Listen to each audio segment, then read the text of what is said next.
Regard, œil avisé, prunelles aiguisées, la midinale est aux aguets. Par Pierre Jacquemin et Pablo Pillo-Vivien, tous les jours à 12h30. Bonjour Marina Mesure. Bonjour. Merci beaucoup d'avoir accepté notre invitation.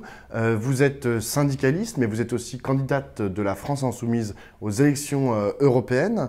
Un mot d'abord sur la tribune que Jean-Luc Mélenchon a publiée hier dans Libération. Il affirme qu'il faut sortir des traités.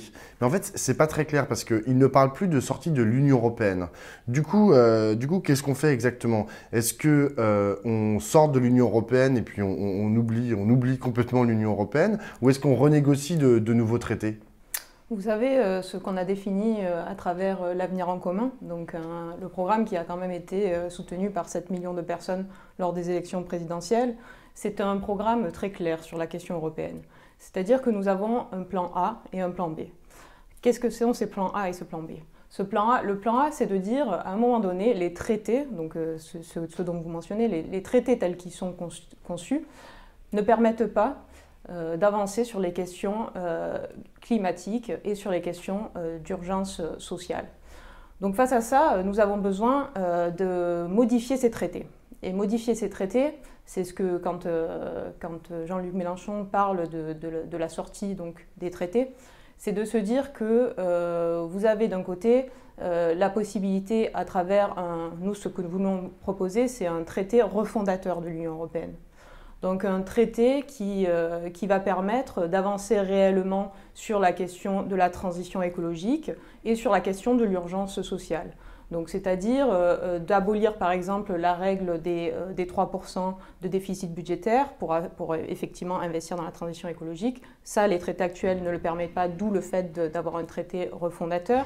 La question sociale, c'est la même chose. Aujourd'hui, les traités actuels ne permettent pas l'harmonisation sociale et fiscale. Nous, ce que nous souhaitons, c'est une harmonisation sociale et fiscale vers le haut. Eh bien, c'est pour ça que dans le nouveau traité que nous voulons proposer, un traité refondateur de l'Union européenne, nous inclurons de la même manière cette urgence sociale donc, à travers...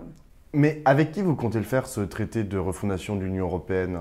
Avec l'Allemagne d'Angela Merkel, avec l'Italie de Salvini? Alors, pour pouvoir créer donc, ce traité refondateur, effectivement, il nous faut des alliés, c'est évident, puisque nous avons l'idée que l'Union européenne, que l'Europe en fait, est une grande idée, mais qu'il faut la réorienter. Et pour la réorienter, donc, nous avons créé notamment un mouvement qui s'appelle Maintenant le peuple, qui regroupe des partis politiques de 6 pays pour le moment, et nous espérons l'élargir sur le long terme. Et donc c'est avec ces pays-là, avec en fait ces pays et ces partis qui soutiennent notre idée de l'Europe de demain, que nous voulons avancer sur de nouveaux traités européens. Un autre mot sur la tribune de Jean-Luc Mélenchon. Est-ce que vous trouvez qu'il est vraiment pertinent de faire de l'alliance avec la Russie la base de redéfinition de la politique étrangère européenne? Je ne pense pas que nous faisons de l'axe avec la Russie la redéfinition de la politique internationale de l'Europe. Je pense qu'aujourd'hui, dans l'Union européenne, nous avons besoin d'alliés internationaux, d'alliés européens. Et donc, je pense que c'est à peu près c'est ce qu'il dit dans sa tribune, c'est de dire qu'à un moment donné, il faut se fermer la porte à aucune alliance. Quand on écoute aussi Manon Aubry, votre tête de liste, la tête de liste de la France Insoumise, on entend beaucoup parler d'urgence sociale, d'urgence démocratique, d'urgence écologique, mais on entend ça aussi dans la bouche des autres candidats de gauche. Du coup, en quoi est-ce que votre projet diffère de celle de ces autres listes ? Après, il faut savoir quand même que la France Insoumise est le seul mouvement à avoir sorti son programme pour les élections européennes. Donc pour pouvoir comparer les programmes, il faudrait déjà qu'on ait sur la table les programmes des différents partis de gauche. La différence quand même fondamentale est justement sur la question des traités européens. Beaucoup de partis de gauche pensent que nous pouvons réorienter l'Europe, la refonder à travers ces traités, ce qui semble très improbable du fait que renégocier des traités, cela demande l'unanimité des pays membres, des États membres, sauf que, nous le savons très bien, aujourd'hui l'unanimité ne se fera pas puisque vous avez de plus en plus de gouvernements de droite et d'extrême droite qui ne ne vont pas du tout dans le sens de l'Europe sur laquelle nous aspirons, de l'Europe où nous pouvons mettre au centre le progrès social. Donc effectivement... Mais vous espérez quand même refonder l'Europe avec ces pays-là?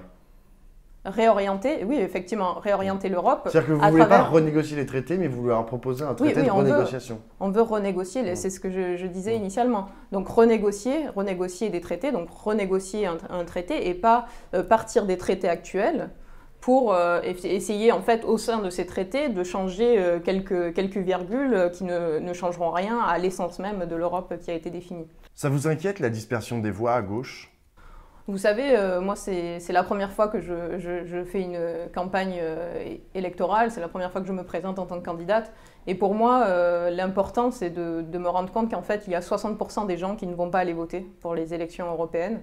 Et donc, clairement, moi, si j'ai un objectif personnel, c'est de me dire, je pense que d'abord, nous devrions parler du fond, parler d'un projet qui peut convaincre, plutôt que de savoir comment vont se disperser les voix. Pour moi, c'est de proposer un projet convaincant. C'est ce qu'il y a de plus important pour ces 60% de personnes qui ne vont pas aller voter. Depuis quelques jours, vous consacrez une partie de vos flèches, de vos attaques à Europe Écologie Les Verts.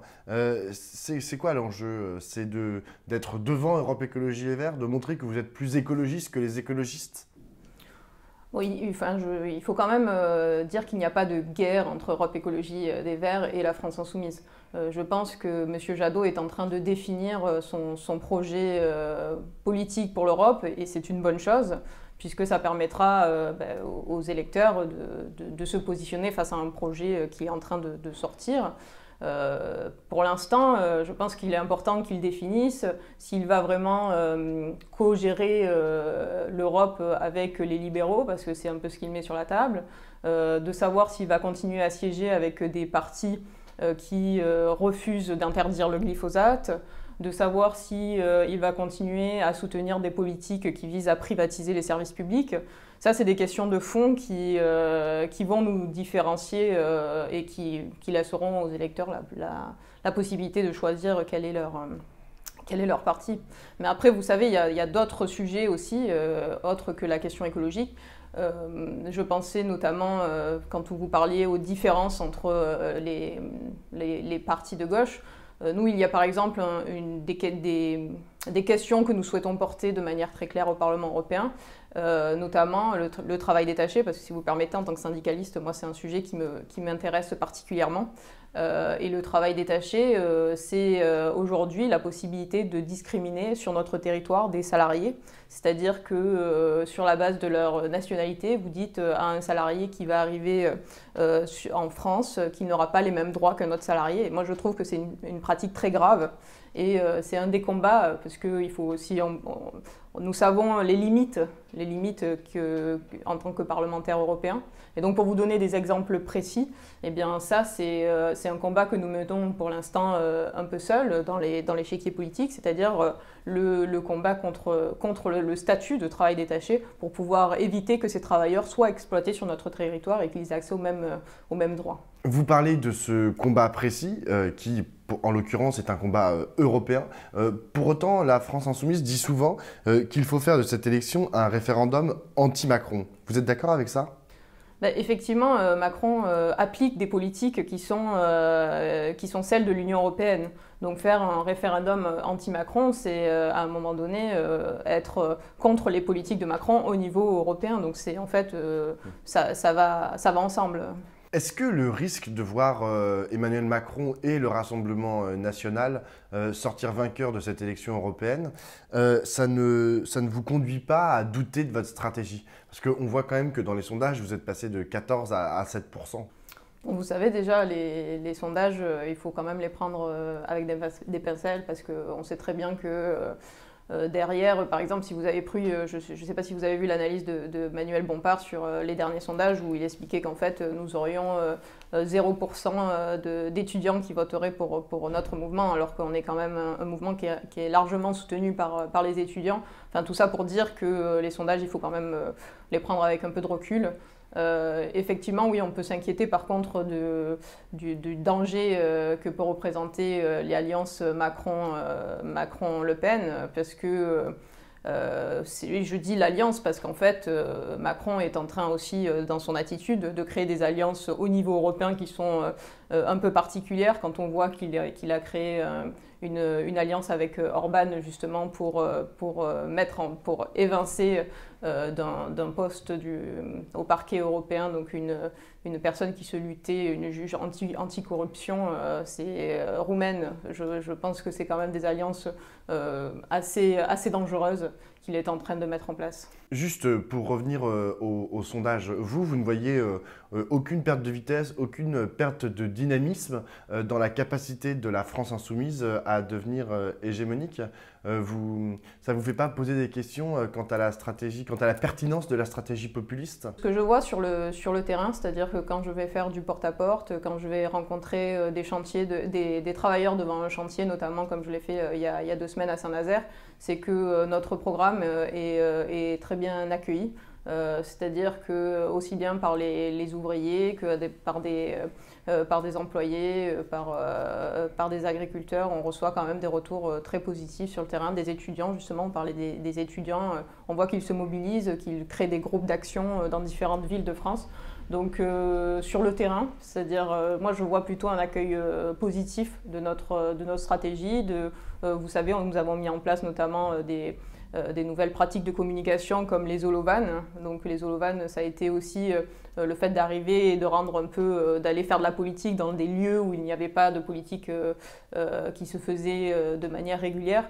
Donc effectivement, moi je trouve qu'on a une stratégie intéressante et nous verrons le 26 mai si cela se concrétisera dans les urnes. Mais l'objectif étant de mobiliser notre électorat qui n'est pas vraiment un électorat qui va voter pour les élections européennes. J'ai une dernière question, Marina Mazur.